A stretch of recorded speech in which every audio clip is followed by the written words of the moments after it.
This podcast is sponsored by nobody. Hey dudes, welcome to Splat from the Past, the only 80s themed horror sci-fi show where things can get totally radical. Now today I will be welcoming back the gorgeous, the talented, the hilarious Teresa Ganzel, and we are going to nerd out on the entertainment of our youth, talking about film, television, and music. You know, she's in the same age bracket as my dad and grew up in the 60s and the 70s, and you all know I love that era. So we're going to talk about what she consumed as a viewer and a listener in those days, and I am so excited.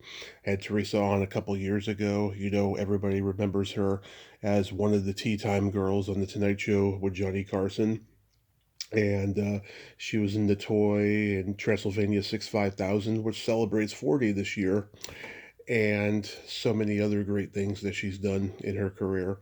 And I just adore her, and it's going to be great to have her back on today.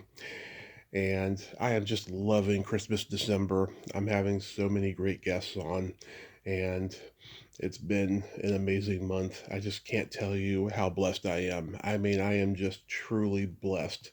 And I just feel like, I don't know, the world is my oyster at this point.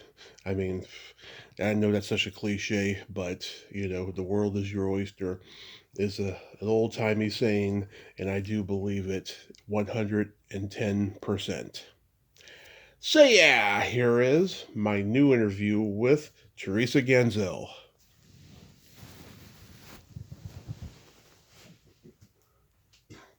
Hey, Teresa, welcome back. How are you today? I'm great. How are you doing?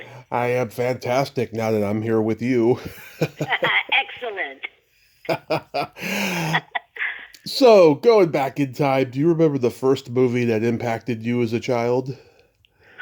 Oh, that's a great question. Let me see. What did I? Well, I'll tell you what. I mean, I'm sure this is something you've heard from other people, but it has to be The Wizard of Oz.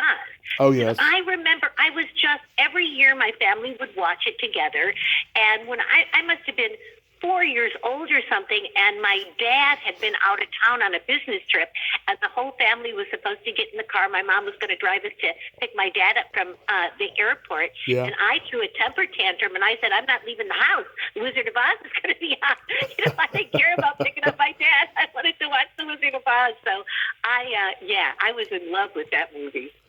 Yeah, that movie's 86 years old now, and just the amount of Wow. generations that movie has had an impact on people, it's crazy, you know. Yeah, look at Wicked. I haven't seen Wicked yet. Is it good? I cannot recommend it more. Of the two, I like the most recent one, the one that just came out a minute ago. But the first one was good that came out, but the second one really, to me, topped it by far. It's great, just wonderful. Nice, nice. I should check that one out then. Yeah, and you know what else I really want to do Hmm. is what do you call the new circular, gigantic, amazing theater thing in Vegas? Um, Huh. the Stratus. What's it called? The Sphere. That's Oh, it. the The Spear. Sphere. I Yeah. want to go to Vegas and see the Wizard of Oz show that they have there. It's supposed to be outrageous. Like people are just saying it'll blow your mind. So that's something I definitely going to do. Is it like Cirque du Soleil? No, it's a different thing. It's the movie itself, but they they've added all these special effects and they've cut it and they it's too hard to explain. Read it about it online. You'll be blown away what they've done because the theater itself is this high tech special effects extravaganza, and so rock concerts can perform in there, and they're going to have all these special effects. But then they've also got this special thing where they've done all this stuff to the Wizard of Oz movie, and you read about it. It's hard for me to explain, but it sounds amazing. Interesting, interesting. What movie genre did you gravitate toward the most? You know, I have to say, I've always loved comedies. I just have. That's you know. whether it's television or feature films, I love comedies. If I were to say what I really, really love is when it's a combination of comedy and drama. So, for instance, I just saw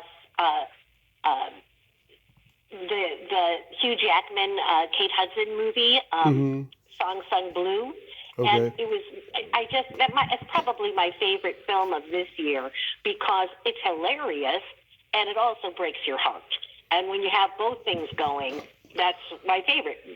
Because that's real life, right? Right. Real life is hilarious.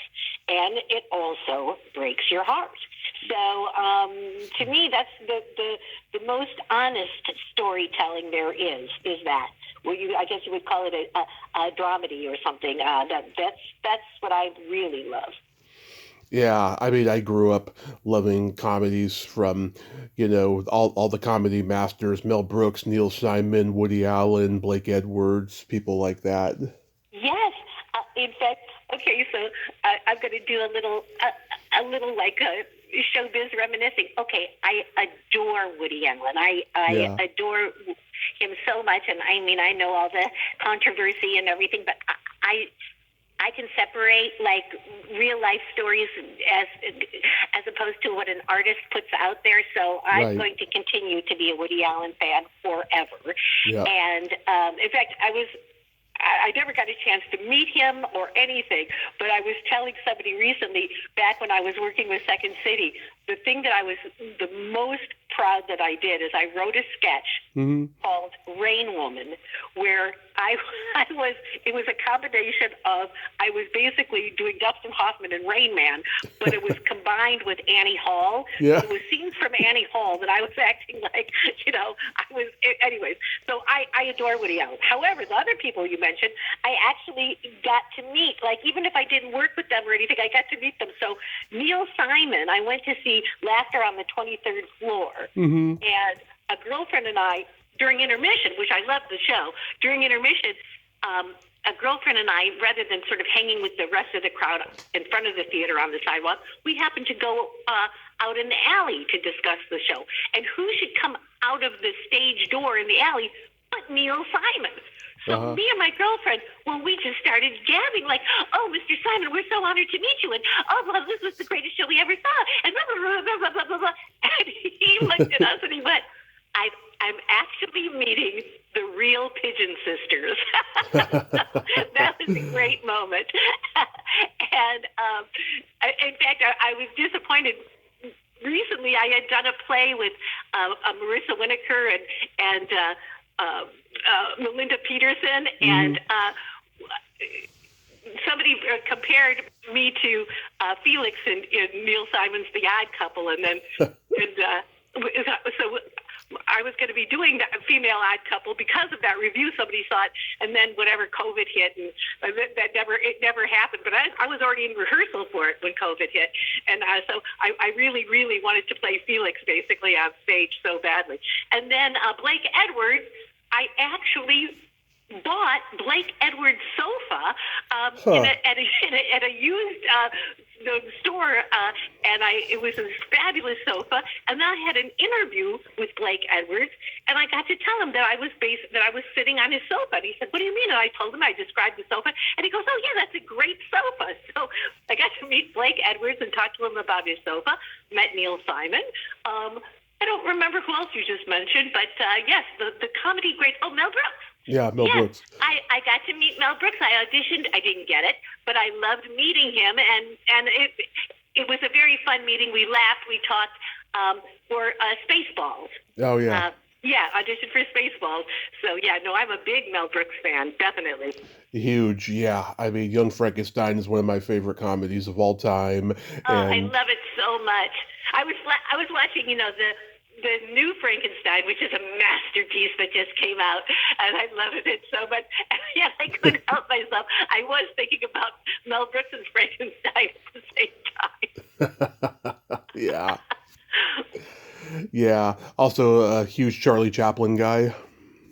Oh, I adore Charlie Chaplin. In fact, I have to tell you, I have the most magnificent piece of art. I don't know where my husband got it. He just got it the other day, but we have this beautiful black and white framed photo of Lucille Ball dressed as Charlie Chaplin.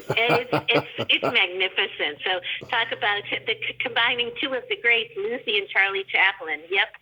Yeah, I actually remember that when she dressed as Charlie Chaplin. Yeah. Yeah. Oh, yeah.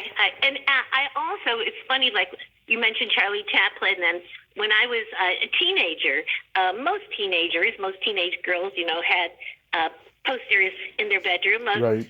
the guys that were on the cover of Tiger Beat, right? Right. And I have to say, even as a teenager, my bedroom wall was silent film stars. I had Theda Bara up, and I had Laurel and Hardy, and I had W.C. Fields. Those were my posters because it was my dad. Old reruns on TV of stuff. My dad got me started on that, and Laurel and Hardy and W.C. Fields would make me laugh my head off. I adore them. And in L.A., they used to have a movie theater on Fairfax. It's no longer there, but it used to just run the silent films. And I used to go to that. I really, really loved silent films. Yeah, I'm a huge Mae West fan too. Like my Yes! body's sense of humor comes from her.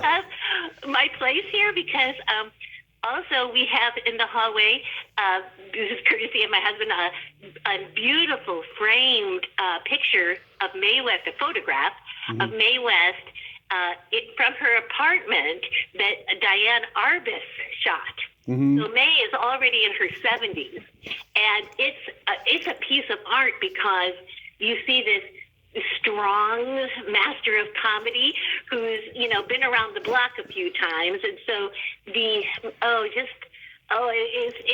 you saw it, you'd really get why Diane Arbus, we'd all why she's such an artist, her fame, because it captures so much. This one shot, it's amazing. Yeah, I love Mae West. Yeah, the Marx Brothers. Oh, yes. I love the Marx Brothers. Absolutely. I know, it's just right. And then you see how people like that influence, I'm sure the Marx Brothers, though I don't know for a fact, but I would imagine they influenced Mel Brooks, Oh, yeah. All those guys, all those guys influenced modern comedy, Oh, yes. And this morning, I hadn't watched any of him for a while. This morning, I happened to be watching Jackie Gleason and Art Carney in an episode of the Honeymooners. Actually, it was a two-parter of the Honeymooners. Yeah. But it wasn't the norm. The half-hour Honeymooners were aware of. It was the one of when he had his variety show. Yeah. And this, but they didn't show any of. It wasn't any of the rest of the show. It was just focused on the two of them and their wives go on this trip to Berlin.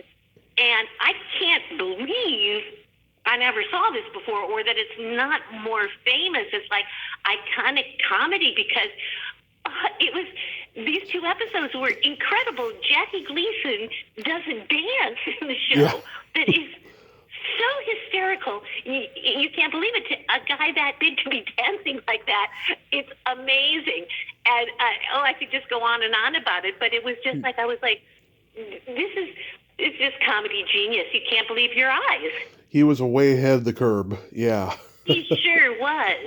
Just amazing. And, those two, Jackie Gleason and Art Carney, the other thing, too, about them is that, they're such idiots. The characters they're playing, they're such morons.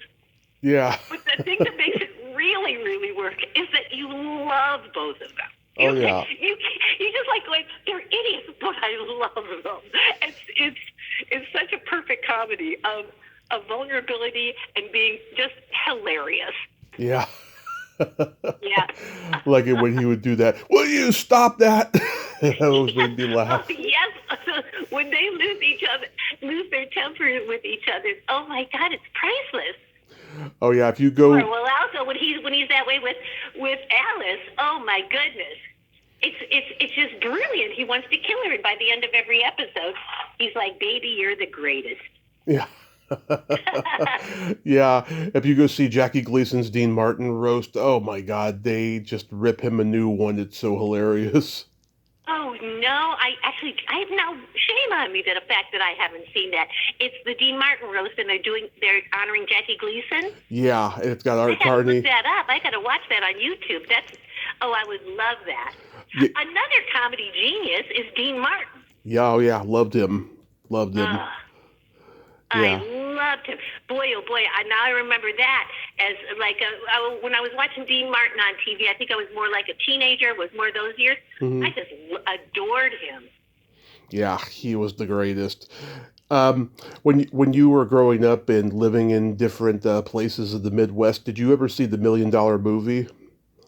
No, I don't think so. I don't know what that is. Oh my God. Okay. A lot of people don't remember the $1 Million Movie, but it was the UHF station equivalent of like, NBC Saturday Night at the Movies. And it started like sometime in the early 50s and it lasted probably till the late 60s, in the Midwest East Coast area.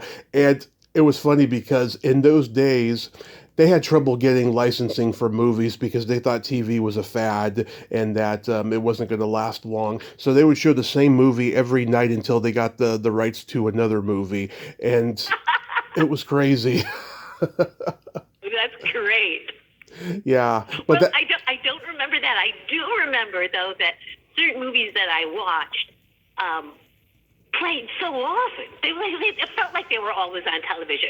I remember watching Where the Boys Are with George Hamilton, Right. and it was like that was on all the time, and I loved it. But it was just like, well, might as well watch that for the 10th time. Oh yeah, when me and Shelly were nerding out the other day, she brought up Where the Boys Are. It's a great movie. It's just so fun. Yeah. Did you have any movie star crushes growing up? Well, first of all, I have to say George Hamilton. Oh, I Yeah. don't know how you taught that.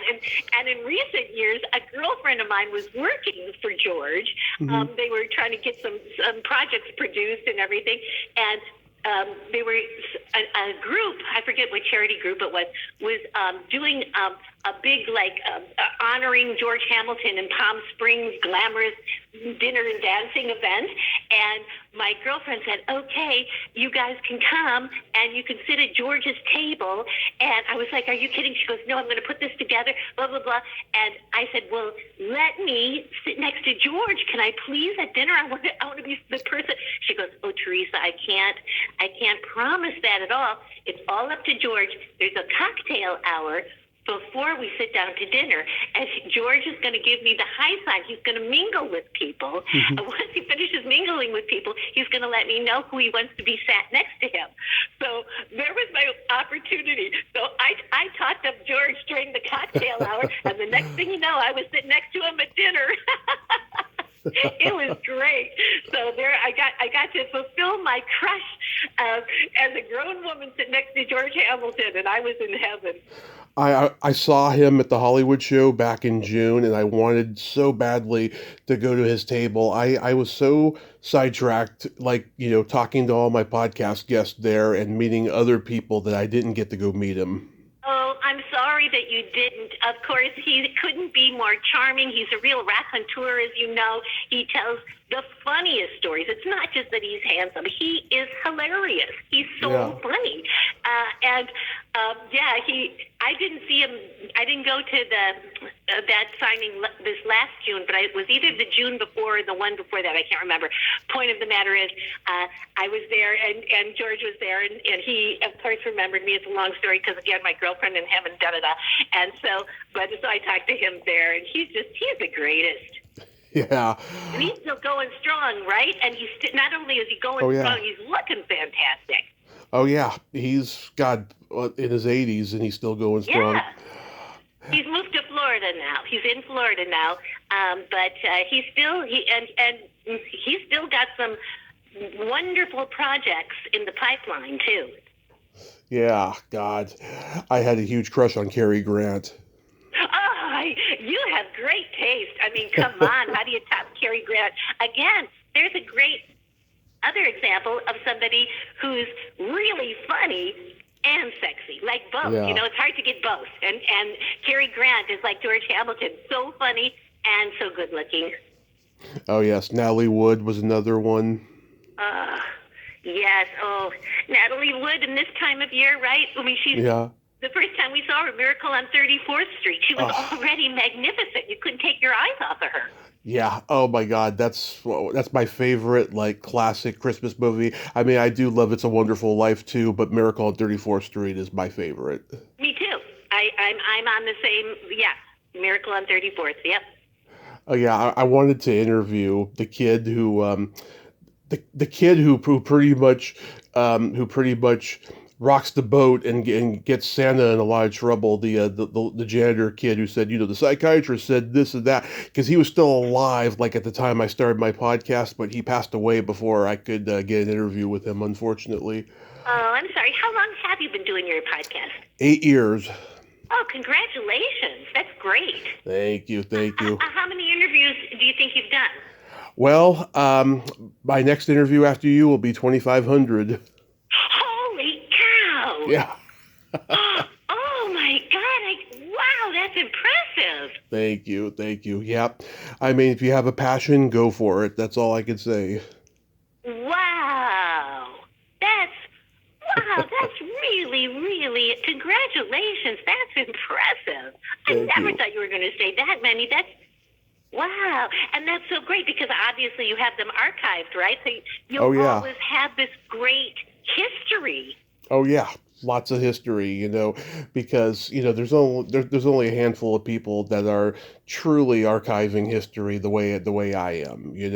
When Gilbert Gottfried was still alive, I mean he was doing it, and his podcast I think got into the National Registry or something like that. But yeah, I mean it's been so profound and just wonderful. That's really special. Boy. This is definitely related to this, but it's also a little off subject. A couple of years ago, I went to this new comedy museum that they have in Jamestown, New York, that they've just opened. Yeah. It reminds me because the archives of comedy that they have there. Oh, you would love it. I guarantee it. If you ever have a chance, go there. They might want to put your podcast, in their vaults of stuff to honor people because it's a beautiful facility. It's huge. It's state of the art. The technology, the interactive things that they have, and really it takes more than one day if you really want to do it right to really see everything they have. And the only thing I feel a little bad about is that it's off the beaten path. It's not in Manhattan. It's in Jamestown, where the Lucille Ball Desi Arnaz Museum is, which is also great. You kind of kill two birds with one stone when you go there. But I would encourage any of your listeners to go to this comedy museum. It's really state of the art, and like sometimes they have amazing people that go there and perform and speak and everything, whether it's Jon Stewart or Jimmy Fallon or whoever. They have like some amazing people that are also that go there. I'll definitely check it out. Yeah. Yeah. Did you go to the drive-in a lot growing up? Yes. Oh, yes. That was definitely a family thing. We went to the drive-in, and I did a little bit of that too as a teenager. But mostly, I remember being like with me and my siblings, like in my dad's Cadillac. It was a family outing primarily. Yeah. My parents started taking me when I was 2, and it's funny. You always remember your destiny in hindsight, and you don't even know it's your destiny at the time. But like I was meant to like start watching movies like from like a year old, and then my parents taking me to the drive-in starting at 2. That is so. Yeah, that's your destiny. You got it. Yeah. I mean, right. I mean, I remember that old TV show that was on in the 90s, I think, called Dream On. Yes. I really related to that because, I mean, even the opening credits of that show with the kid in front of the TV set, I lived on the living room floor. I laid on my stomach and with my head in my hands on my elbows, looking up at the television set. That's my primary remembrance of childhood. Yeah, that was one of my favorite shows I used to watch when my parents were asleep. Yeah, yeah. That was Dream On was a great. That was a really good show. That's when the first time I ever saw Wendy Malick. Oh yeah, she's Also a great. comedic genius. I was, my God. I mean, all the stuff that she's done forever since then. She's on Shrinking now. Hot in Cleveland. Oh God. Because she's been the star of a bazillion sitcoms. And Oh she's yeah. always just young Sheldon. We could go on and on. I mean, she's just brilliant. She's always doing something on stage too. So even though she's will currently be on a series, it's like, you know, on a Tuesday night she's doing the play reading at this little theater, or that, you know, she's always constantly being a part of stage work here too. Oh yeah, she is very talented. Yeah. So getting into television more, like yeah, I mean, what were your sitcoms when you were growing up? Uh, oh, geez, my very favorite was That Girl. I loved That Girl so much. When I was watching her primarily when I was like in third, fourth, fifth grade. That's when I was really into it. My little doodles on my note paper when I was in school those years, I would always just draw pictures of her. I wanted to be Anne Marie so badly, and I remember my family had the Encyclopedia Britannica, and in the den, and I loved my encyclopedias. Oh God, I loved them. And one of the things I remember, I was so little, I was like third grade. I didn't really understand that New York was different than Hollywood. Like I thought New York was in California. I had it all screwed up in my mind. And I remember trying to find, like, in the encyclopedia where Broadway was, and I couldn't find it. And I was like, doesn't make any sense to me. And I was just, and then here was another great thing as an adult.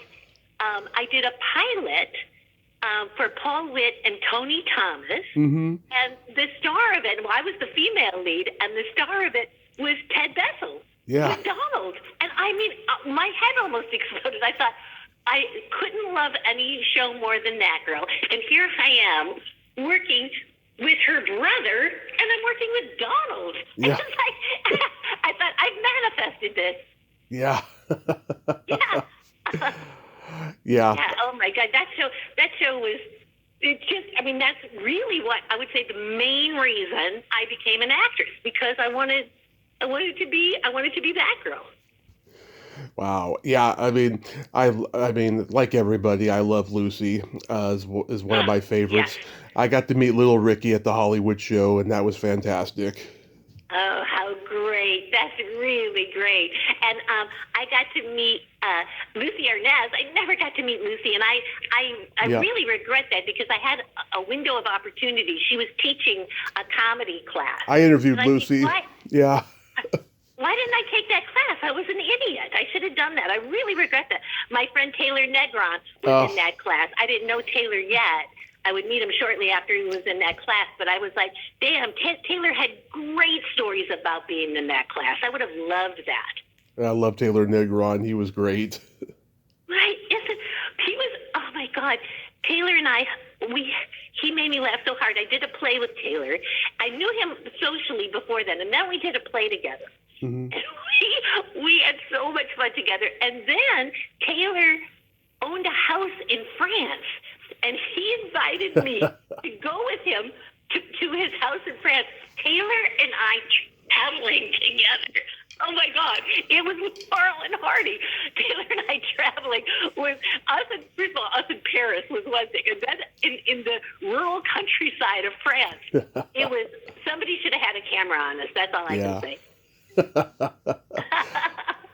Yeah, I mean, the evolution of sitcoms changed in such a short amount of time. In the 50s, you had the squeaky clean, wholesome all-American families on TV. In the 60s... Yeah, and you know who I'm watching right now? And I never watched him as a kid, so this is like a whole new thing for me. The Danny Thomas Show. Oh, Make Room for Daddy? Yeah, but you're right. I think, well, here's the deal: make room for Danny. But then I feel like I think it ran so long. I think some of the years might have been called the Danny Thomas Show. Yeah. You know, I think they changed because they changed the set a lot. They changed his wife. You know what I mean? They made a lot of changes. They changed his daughter. They did so many changes because the show was on for a bazillion years, and I was like, I wonder why I never watched that growing up. Well, it's but like, I didn't, and so it's all new to me now, and I'm really enjoying it. well, it's like they called Sergeant Bilko the Phil Silver Show, that kind of a thing. Yes, you're right. Yes. Yeah. I was also like a huge Leave It to Beaver fan, and I loved it. I loved Leave It to Beaver. yeah, Get Smart. Brilliant. I mean, really brilliant. Oh, and I got to meet Barbara Feldon. I got to meet Barbara Thomas. I loved them so much, and I got to meet both of them. So that was really special. God, Barbara Feldon, right? She's spectacular. Yeah. I Dream of Jeannie. These were people that I idolized. Yeah. I Dream of Jeannie. Oh, yes, I loved it. And I loved I Dream of Jeannie, and I loved Bewitched. Yes. Oh, my God. I mean, think of some of those comedic performances. Yeah. Jesus. I mean, it was amazing, the people on that show, all the guest people. It was, as well as the regulars. That was a funny show. Oh, yeah. Gilligan's Island, oh my God, was great. Oh my God, so great! And then in more recent years, I did a play with Dawn Wells, and I'm so sorry that it didn't work out because she's passed away and all like this. But Dawn Wells said to me, well, first of all, it was like a dream come true because we're in North Carolina and we're doing a play. We come back from rehearsal to our hotel, and Dawn Wells says to me, "Would you like to have a drink with me at the bar?" And I said, "Sure." And it was just so surreal. I'm like sitting at a bar with Mary Ann having Manhattan. You know what I mean? I was like, this is so friggin' great. And then she said, okay, Teresa, here's the thing. I want to do a one-woman show. And she goes, I am going to play Mary Ann in it and Ginger. But she goes, I want you to play Mrs. Howell. And I said, if you want that to happen, I'll sign up for that. That would have been so friggin' amazing. But life happened and whatever. God rest her soul. But yes. Yeah. Oh my God, there are so many great episodes of that show. Yeah, I've talked to Sherwood Schwartz's daughter-in-law, Barbara, and she told me that show was his answer to the civil rights movement because he thought to himself, what if you had all these classes of people stranded alone on an island and they all had to learn to deal with each other because they all had the same problem? Brilliant. Yeah. Brilliant. It never occurred to me. I mean, I thought that was brilliant. It's brilliant. Yeah. I think if the show had been done a few years later, maybe they would have had, the checking of the boxes of minorities or what have you. But still, the whole premise of that is just brilliant. It's truly brilliant, isn't it? Yep. Yeah. I got to know Sherwood Schwartz's son a little bit. He did a movie. It was sort of a takeoff. It was a takeoff on 12 Angry Men, and he put together a really fun cast. Yeah. And but anyway, so I got to know him a little bit. But yeah, that whole Sherwood Schwartz legacy is pretty amazing. It is. It is. When last time you were on, we talked about when you did sketches with Johnny Carson. When you were growing up, like, did you ever in your wildest dreams ever think you would be on that show? Okay, here's the weird thing. I did and I didn't because, when I was very young, I didn't think that.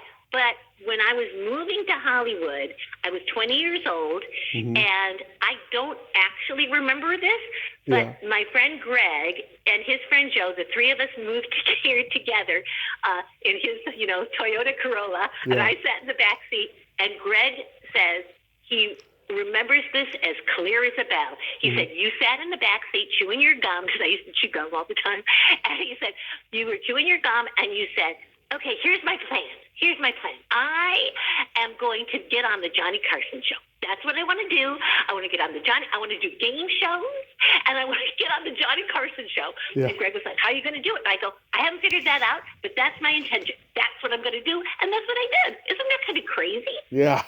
I was kind of like, oh my God, your word is your wand. You know, Yeah. it's like crazy.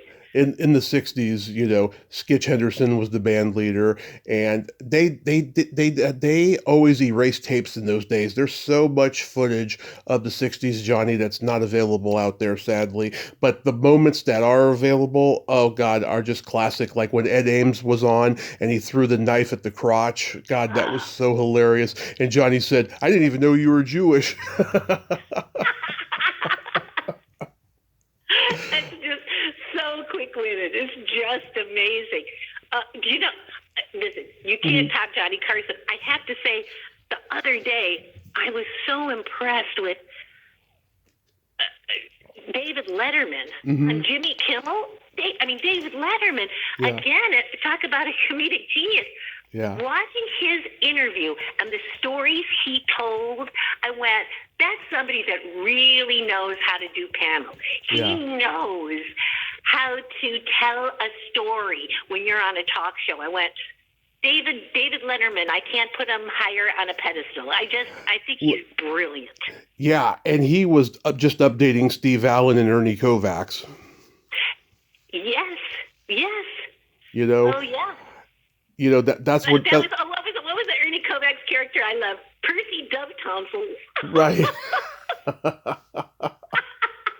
Classic, yeah. And Steve Allen. That I remember because I was little when Steve Allen was on. I don't remember how old I was, but I remember being up late at night and my dad laughing at Steve Allen so hard, and I just remember that's great. I wish maybe those were some of those early inspirations where you see, your parents just adoring somebody on TV, and you can think, I want to be a part of that world. Yeah. Yeah. Yeah, I haven't read Mark's book yet about Johnny that just came out, but I want to.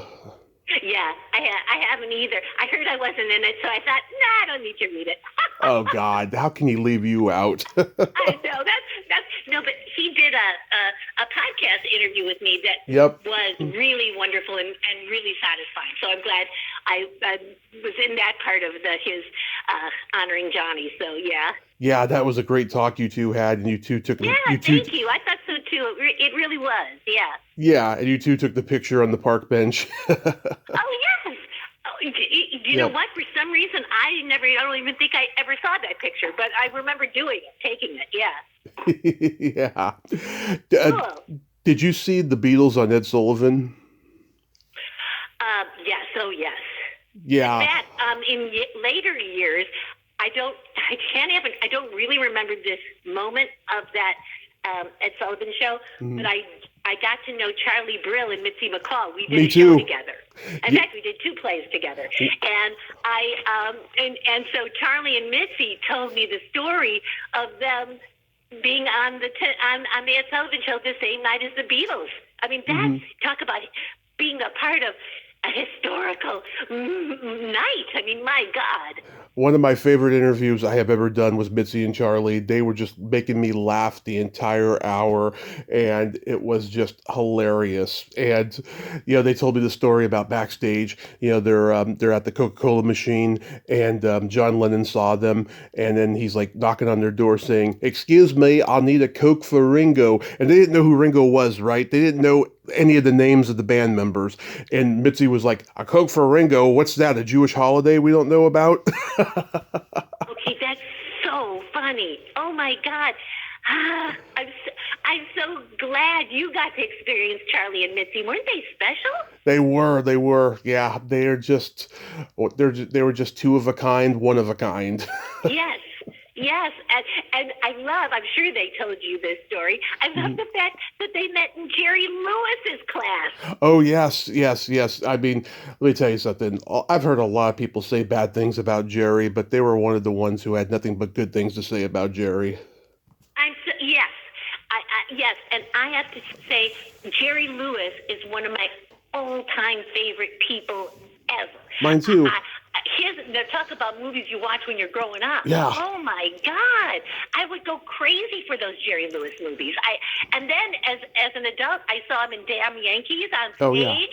and then I saw him not that long ago, I can't remember, I would say less than 10 years ago, maybe about 10 years ago, I saw him on stage as well when he did his one-man show. Oh, yeah. I can't get enough of Jerry. I cannot get enough of him.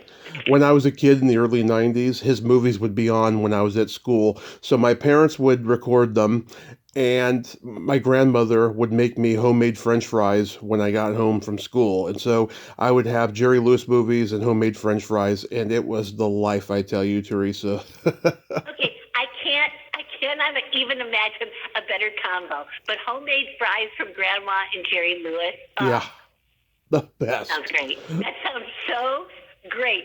The best. The other day, I found out, I was just staring at the pictures thinking, oh my God, that would be so insane, but maybe I should do it. And of course, I didn't pursue it. But I saw that Jerry Lewis's house in Las Vegas is up for sale. Oh, wow. And I thought, it's magnificent. I mean, you can get more house in in Vegas than you can in LA. But I pictured Jerry Lewis living in a palace, like in my mind, but it wasn't that extravagant. It wasn't an insanely extravagant house. And so I thought, I guess it's possible. Like I guess I could live in the house that Jerry lived in. And I really started to fantasize about it. Then I went, no, don't do that. Well, I know he lived in the house that Louis B. Mayer owned previously, and that place had so many rooms, it was insane. And about 10 years later, he moved to Vegas. I wonder what he did with that Louis B. Mayer house, though, because thank you for telling me that, because I don't know anything about his house with the Louis B. Mayer house. I want to look that up online because that sounds magnificent. I'd love to see pictures of that.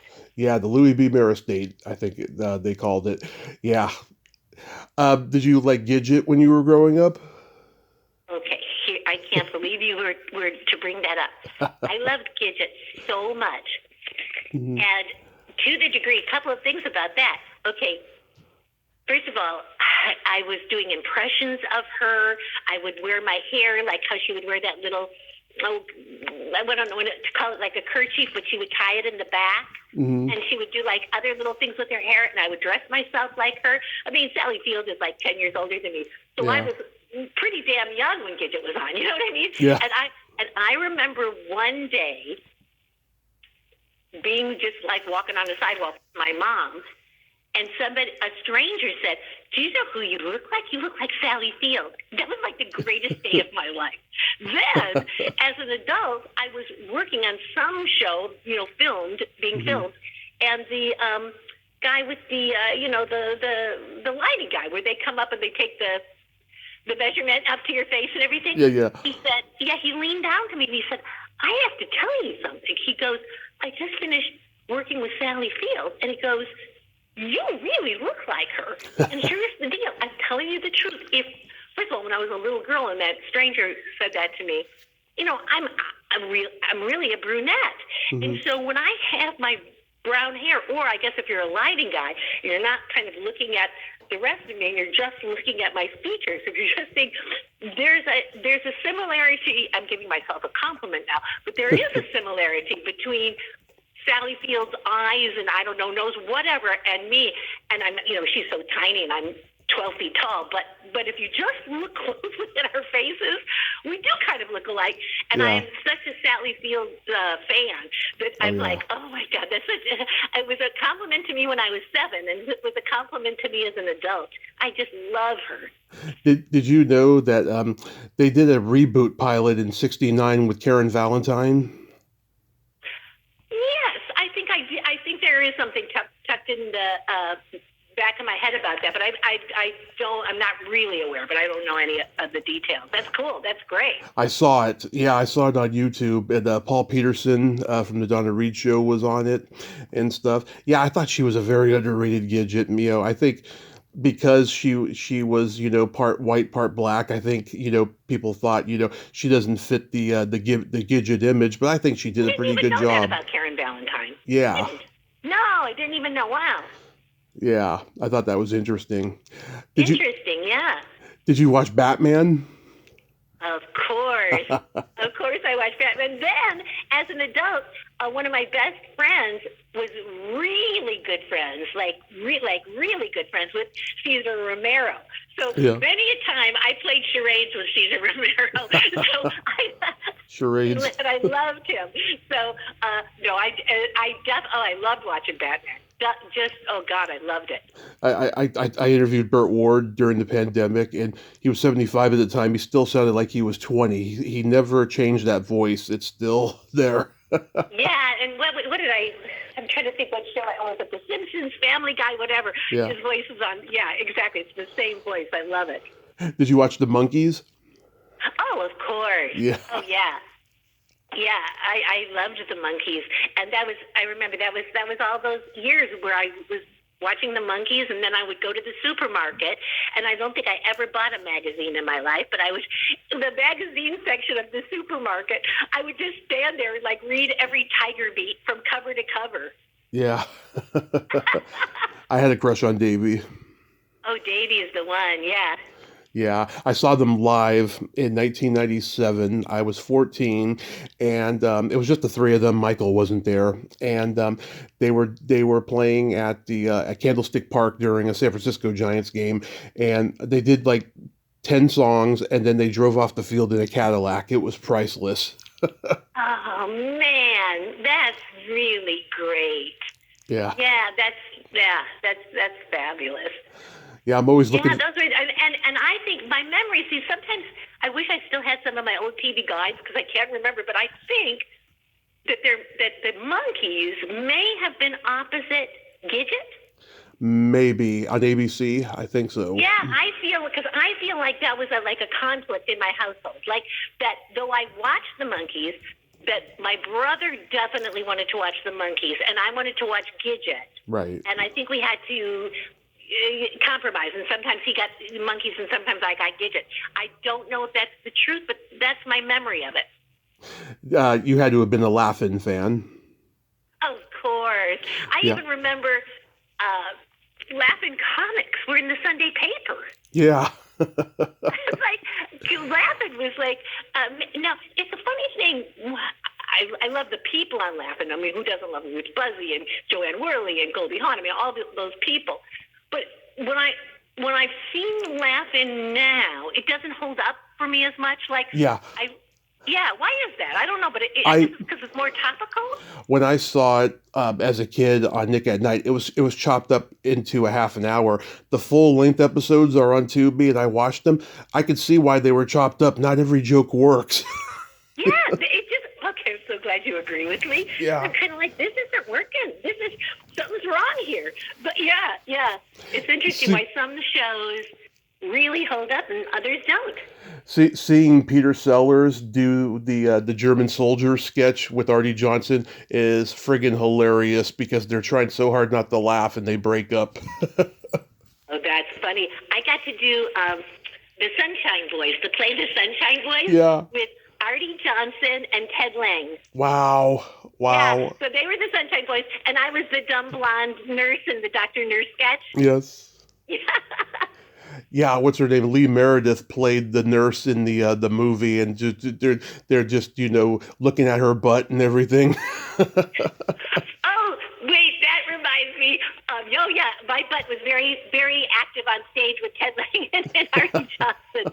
And, but what was it? Oh, I did another production of the Sunshine Boys that Neil Simon's brother, Danny Simon, directed. Right. And one of the Sunshine Boys, it was Herb Edelman, and the other Sunshine Boy that I did it with was Milton Berle. Oh, yes. That was a wild experience. Let me tell you a story about that. We're rehearsing, right? Yeah. We didn't do it as a full production. We did it at the Mark Taper, which was a big deal. But we did it like a radio show, right? Mm-hmm. Right. But I was supposed to go to Milton Berle's apartment to do a little like meet and greet and all like that kind of thing. So this beautiful apartment building, gazillion-dollar apartment building on Wilshire Boulevard. And I go there, and, he's got like the penthouse apartment, and a manservant opens the front door. And he's like, oh, let me take you to the living room. I sit down on the sofa. He says, Mr. Burrell will be out in just a moment. And I'm sitting on the sofa, and it's gorgeous, this apartment. It looks like a movie star lives there because everything is white. Beautiful white sofa, Right. white baby grand piano, white carpeting on the marble floor and the thing and the white. And at first I'm going, oh, this is gorgeous. And then I think, but it looks kind of dirty, really. Yeah. I mean, it's like little brown specks of dirt. Like, they got to clean this carpet. They got to clean that easy chair. This needs a good cleaning. Next thing you know, we should come walking out of Milton Berle, and he was old by then. Yeah. And he had a cup of coffee, and his hand was shaking, and the coffee was spraying out of the cup. And that's what I had noticed. I didn't know what it was. It was specks of coffee that was everywhere. My God. Oh, that's hilarious. It was like he was doing a spit take. Yeah. Oh, when Don Rickles used to insult him on those roasts, he would just like stand up and act like he was offended. Okay, I have a good Don Rickles story too. Okay. You've heard of the famous restaurant in New York called Rayo's? Rayons. No, I know Sardi's. No, okay, well, they actually in the supermarkets now, they even sell Rayo's spaghetti sauce and everything. And Rayo's is still a very active restaurant in Harlem, really. There's one in L.A., which is popular, but the original one in New York, in Harlem, that's the one that it's impossible to get a table there. And it's a long story. It's through somebody I knew. And I got to go to Rayo's a few times. And one night, I got invited there, and I was told, okay, we have a special guest that's going to be joining us at our dinner table tonight, but I didn't know who it was. And who was it but Don Rickles? Yeah. And, oh, I was so excited to have dinner with him. Well, we were having dinner, and he was being so charming and lovely, but he wasn't being funny. I mean, he was just being like a normal person. I wasn't disappointed, but I was like, oh, okay. He's just being like regular and his wife and nice. But then towards the end of dinner, with no warning, he stood up. And there were some guys in this restaurant. They were definitely gangsters at other tables. I mean, they were. And Don Rickles stood up, and he launched into a routine where he's got like a machine gun looking at these guys going, no, no, no, no, no, no, no, no, no. And he's insulting them and talking about they're going to, kill somebody in the parking lot. Yeah. And he went on and on. And these mafia guys were laughing their heads off. It was just one of the greatest nights of my life. My God. Yeah. Don Rickles was the only guy who could get away with insulting the mafia, thanks to Frank Sinatra. Right? I mean, it's like incredible. So getting into music, do you remember the first album you were given or you bought with your own money? The first concert I went to, my first rock concert, was Sha Na Na. Oh, God. They had a variety show, remember? Yeah. Oh, my God. And then as far as like albums and stuff growing up, I mostly just listened to whatever my mom and dad were into. And so my mom and dad loved Andy Williams. So we had like a lot of Andy Williams records, and we had a lot of Broadway musicals. We had a lot of show tunes. Mm-hmm. So, whether it was Guys and Dolls or Oklahoma, all the great old-fashioned musicals, we had those. And I also, with those albums, I remember being in a couple of the houses we grew up at where there were basements, and they would be, some of them, they finished the basement, so it would be like a real den, but a couple of the houses we lived in was just an unfinished basement. And I used to ride my bicycle because it would be too snowy outside. Yeah. So I often would ride my bicycle in the basement. I could do that for a long time, ride my bicycle in the basement and listen to Andy Williams music.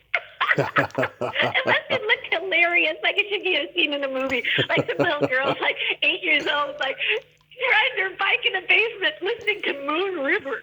Oh, God. That's like so weird. Oh, God, that's hilarious. Yeah, well, my first concert was pretty much that Monkees concert, but my first really big, like, fully legit big venue concert was Alice Yes. Cooper, and that guy's a showman, I'll tell you. I mean, he's still going now. I mean, he's vaudeville. I mean, he'll put on a theatrical show. Wow, what a neat experience. That's fabulous. Yeah, he's the Wow, greatest. that's cool. He's the greatest. Yeah. Yeah, I mean, my dad had a rock band when I was a kid, and Oh, he had vinyl records of like Beatles, Beach Boys, Stones, wait, Carol. your dad was a musician in a rock band? He was, yeah. Wow, that's kind of special. It was, yeah. I mean, I used to go to his rehearsals. They started out rehearsing in the garage, and then when my grandmother moved back in, her room was right next to the garage, and she's like, "You all sound like a bunch of idiots." So then they had to rent a space to rehearse. Oh, that's hysterical. Yeah. Oh, that's great. Do you do music? Have you ever gotten into that?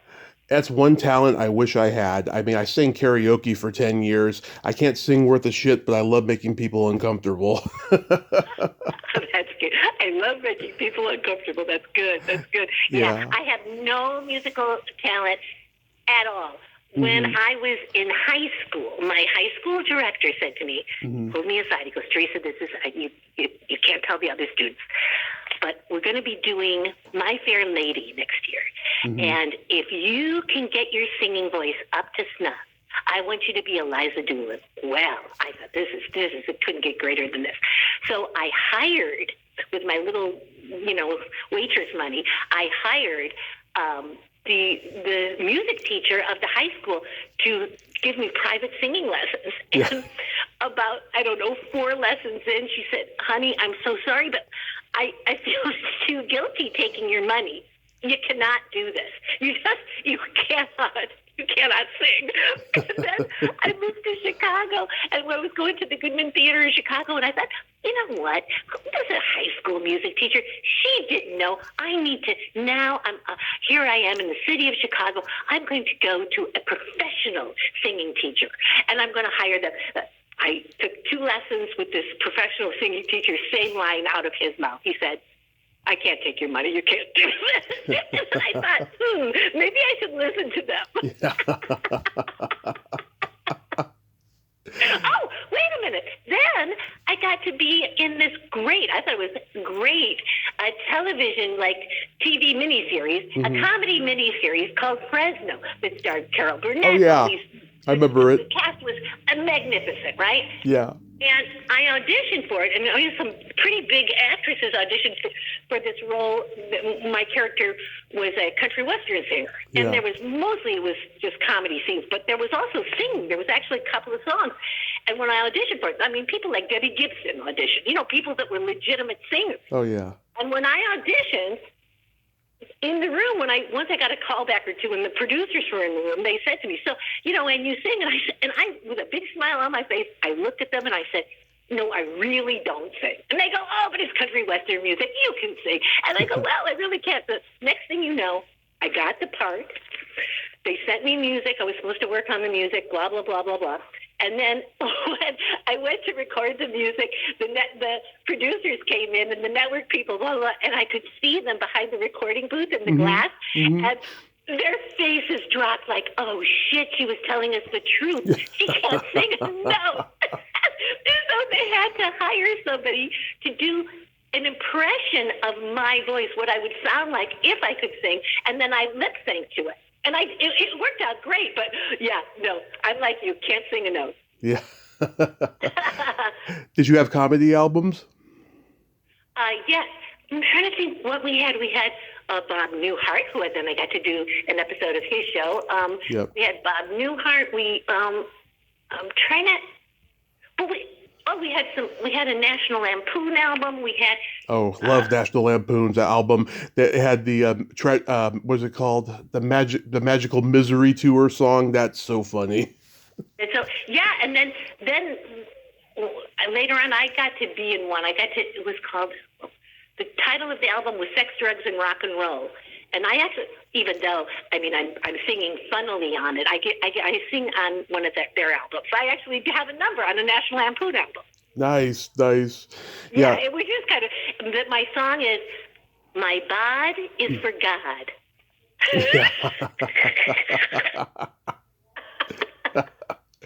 Oh God, we had Lily Tomlin's "This Is the Recording," still one of the funniest albums ever. We had Cheech and Chong's "Big Bamboo." We had a Richard Pryor album, but I can't remember which one because the jacket was missing. I remember, and there was remember Firesign Theater. Oh yes, most definitely. In fact, this is before Johnny Carson or anything. Mm-hmm. One of the very first things I did is the Firesign Theater. I think it was just a pilot. Right. But or if it wasn't a pilot, they only shot a few episodes. But the Firesign Theater was doing a TV show, and they had me do sketches with them. Oh yeah, Phil's great. I've had Phil on, and I've had David Osman. The other two guys passed before I could talk to them, but they're great. I know Phil very well from voiceover work, and I love him. I know. I didn't realize how prolific he was in voiceover work until I interviewed him and I was doing research. I was like, wow, God, he did voices for cartoons I grew up watching, you know? Yeah, he's such a great voice artist, and he's also he's got a weekly or monthly whatever newsletter that he's writing. Mm-hmm. He's an amazing writer too. Yeah, he's a brilliant guy, and he comes He's from a brilliant guy. Yeah. He comes from a Broadway background, with his parents and stuff. Oh, yeah. I didn't even know that. What's that? What's his background? Oh, they were like actors. Oh, I had no idea. I should talk to him next time I see him about that. That's cool. Oh yeah. Yeah, he sent me his book in PDF file before we talked and stuff. Can you believe it's been 40 years since Transylvania 65000? No, it's nuts. It really, some of these anniversaries that I hear about, I'm like, that can't possibly be. That's just crazy. Yeah, this year I tried to get the girl who played your daughter. She's on Facebook, and yeah, too bad. Where does she live? Does she live? I think she still may be living over there. I'm not sure. I know she's a very successful ballet dancer, and I just haven't been able to get through. And I tried to get the mummy girl that Biner was married to for a while. She's on Facebook too. Yeah, they met on. Well, you know that story, right? That they met on the show, on the movie. Oh yeah, absolutely. Yeah. Yeah, I almost interviewed his current wife, Annie Gabus. She's a force of nature who's been around for a long time. She's been in a lot of... Well, the wife that he met on the set, I remember being in the lobby of the hotel I was staying at, and she came in and she said, I'm in love with John and we're going to get married. And I thought, oh, God, I thought he was pulling the wool over her eyes. You know what I mean? Like, he's feeding her this line. They're never going to get married or anything. This is just a romance while we're in Yugoslavia. But sure enough, they got married. They sure did. Yeah. When that Frankenstein monster hands you your daughter while she's sleeping, it's such a sweet moment. That tear that's dripping down your eyes just says it all. That's great. Well, that was quite a cast, right? It was crazy. Yeah, I watched it again around Halloween time, like I do every year. It never gets old for me. I mean, everything. Really? Yeah, always. It's a cult classic for a reason. Great cast, and the comedy is hilarious. And Rudy DeLuca. I mean, God, he should have made more movies. Even though he did co-write movies with Mel Brooks and stuff, he should have made more. Yeah.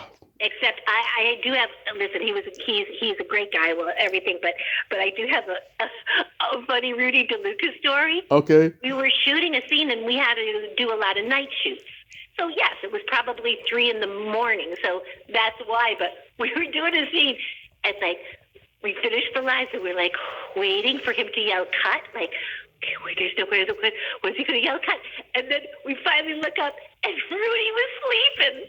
He fell asleep in the director's chair. Oh wow! I would That's never pretty guessed. bad.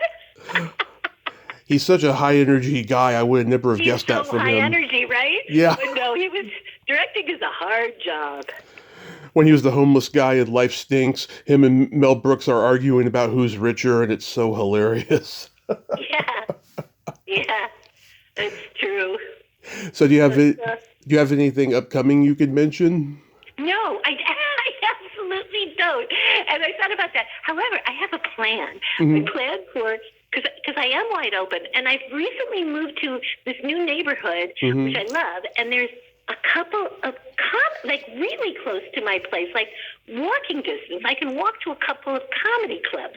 So my plan is, I want to, even if it's just 5 minutes, I'm going to, like, I want to really start the new year with this wild, scary thing to do. I want to get up on a stage, and I want to try stand-up comedy. That's my plan.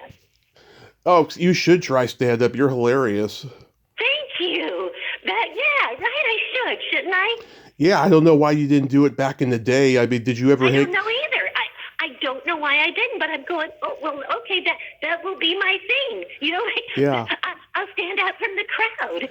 Did you ever go to the Comedy Store back in the day? Oh, yes.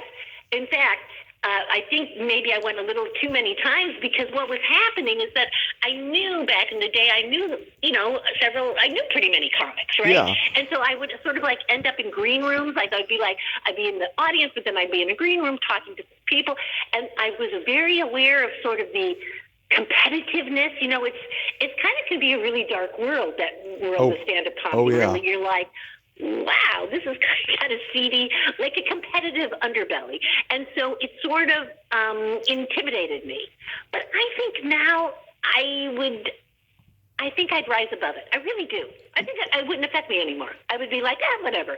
I think you should definitely give it a try. Yeah. Thank you. Well, good. Of course. Thank you for encouraging my plan. Oh yeah, I mean, I did it for 10 years, and You did? Wow. I did up in San Francisco, yeah. And it can be fun when you're on stage, but then just dealing with the bullshit backstage with other comics can be another thing. But that's exactly what I'm saying. So I didn't know that you had experienced it. Oh yeah, I mean, I mean, what I would suggest is just go there, do the open mic, have fun, and then just get out. Don't hang out. I'm really truly listening to what you're advising here, because that's what I think screwed me up before, and I think it's a matter of get in and get out. Yeah, I mean, Robin Williams hung out, and then next thing you know, he's subconsciously saying their jokes on stage, Yeah. in his riffing, But yeah, I definitely think you should try it. Real quick, I'm going to indulge your game show panel, past.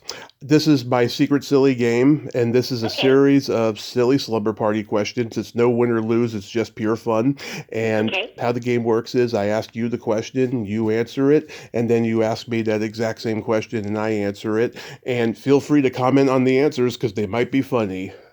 Okay, you ask me a question, I answer it, and then I ask you the same question, and you answer. Exactly. Okay. Teresa, are you ticklish? Yes, and I don't like it. Yeah. Are you ticklish? Oh, yes, I'm baby ticklish. I get very squirmy, and sometimes I can hit you in the groin, Well, then I'll never tickle you. just don't tickle me without warning. Okay, deal. Is your belly button an innie or an outie? Innie. Okay. And to tell you the truth, here's the interesting thing about belly buttons. Mm-hmm. I've never seen an outie in my life. I have seen many outie belly buttons in my life.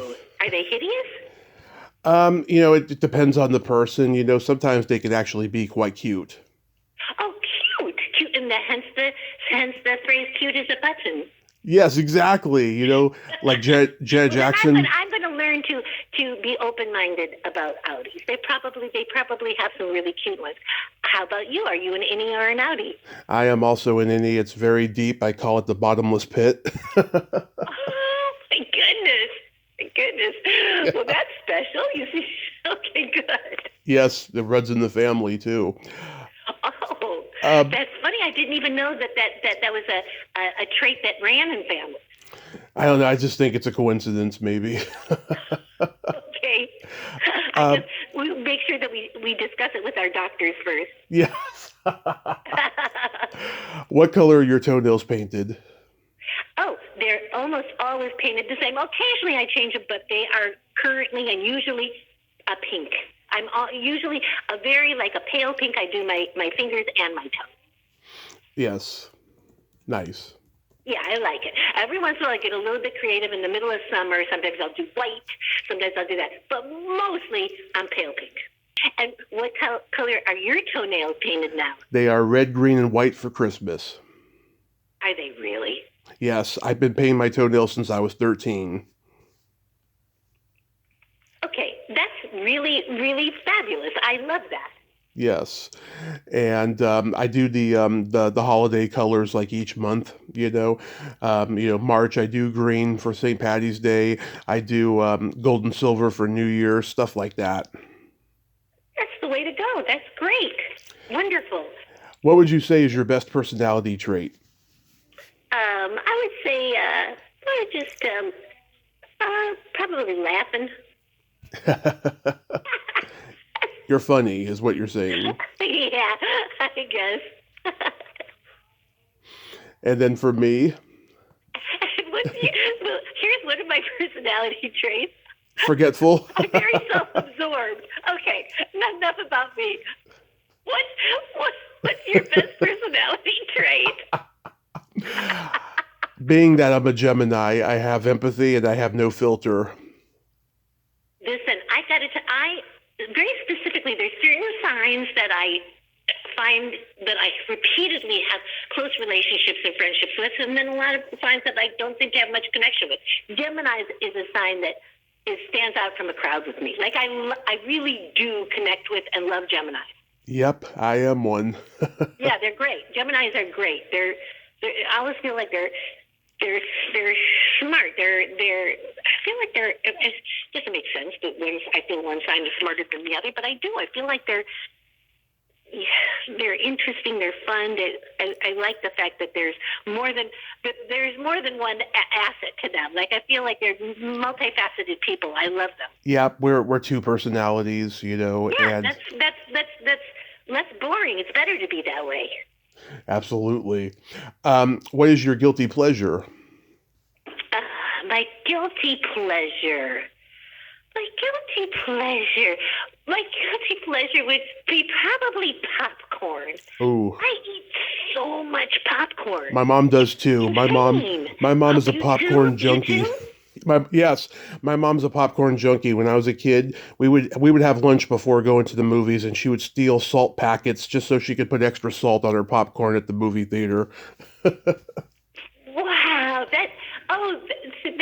that's great. Wait, is there anything that smells better than popcorn? Oh God, nothing better than popcorn. Back when I lived in Chicago, forget the name of the place.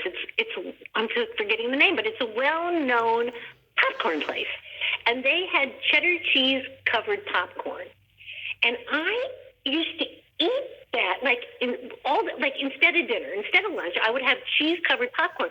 My fingers were turning orange. Yeah. I mean, you could tell what script was mine because the white pages would be covered in orange. It was hideous, but I couldn't stop. It's like eating Cheetos. Yes, but I'm really not a big Cheetos girl. I appreciate people loving Cheetos, but it's the popcorn. Mostly, though, that was back a million years ago when I was eating the cheese-covered popcorn, but now I've really become simplistic about it. I just want popcorn. I don't do the fancy toppings anymore. I don't do all that. Yeah. I'm a purist. Now I just have the plain popcorn. And then for me... Oh, yeah, what about you? I keep forgetting about you. I love eating pizza and watching a raunchy sex comedy movie. Oh, that's good. That's good. I respect and admire who you are. Oh, thank you. Thank you. Yes. And then my favorite question, is there a stinky smell that just makes you gag? Vomit. That's a popular one. Yeah, vomit. Oh, my. What about when you are a child? When you're in grade school, people are vomiting all the time. Yeah. It's really weird. Like, how come as adults, vomiting basically stops? Very unusual to vomit. But as a child, people are vomiting left and right. All the time there's vomit, the smell of vomit. Of course. It's hideous. What is the smell that repulses you? Either farts or feet. Farts or feet? Yeah. The F words, yes. The Farts classics. or feet, yes. Yeah. Well, who can argue with that? Yeah. And the thing about the farts, okay, Mm-hmm. sometimes there's farts that are not that offensive, and then there are certain farts that can happen. You can't even imagine anything that foul smelling. Like, where did that come from? I don't know. George Carlin did a whole bit about farts one time, and he was talking about, how it depends on whatever you ate that day, Oh yeah, boy. I have a couple jokes for you. Okay. What do you call a boy that doesn't masturbate? When you call a liar. Yes, that's an old one. I guessed the punchline. Yes, a few people have. Yeah. Oh, I'm pretty impressed with me. Okay, good. Why did Frosty the Snowman have a smile on his face? I don't know. He saw the little snowblower across the street. Oh, that's good. That's good. Okay. I'm ready for the next. You know the difference between a golf ball and a G-spot? Okay, I think it's going to be a joke about it's much easier to find a golf ball or something. It's pretty close to that, yeah. A man rather spend 20 minutes looking for a golf ball. Yes, which is a good joke. Yeah, mine was just, but I figured it would be something about not being able to find it. Yeah. Okay, great. Yeah. I used to think, but I dropped the ball. But I used to think that would be a good game show where you'd have like 4 or 5 comics, right? Right. And then you would have this a punchline, a setup to a punchline, and then you have the 4 or 5 comics come up with a punchline, and then you vote, or somehow the contestant, there's a way you win the game. You know what I mean? But it should be that. Right. Right? Because it's like, really, after a while, you can sort of anticipate what a punchline is, especially if you got professional stand-ups or writers, Yeah. Yeah. Exactly. Yeah. Teresa, I love you. Thank you so much for coming back on and nerding out with me today. Oh, it was so fun nerding out with you. Have a really happy holiday, okay? Yes, and Bob Perlow says hi to you and Billy. Oh, that's so... Oh, hi back to him. Oh, thank you. Okay, great. Yes. Have a happy holiday season and be safe. Okay, you too. Thanks. Okay, bye. Thank you. Bye-bye. Well, there you have it. Teresa Ganzel. Oh my God. I just love her energy. We just had some laughs there. That was a great talk. I enjoyed every minute of that talk. She is a gem. And I just love her compliments of me. Those were so friggin' sweet. I just adore her. It's no wonder she is loved by all. Well, until next time, this is Tommy Throwback Kovac saying, there's no shame in living in the past because the present sucks. Later, dudes!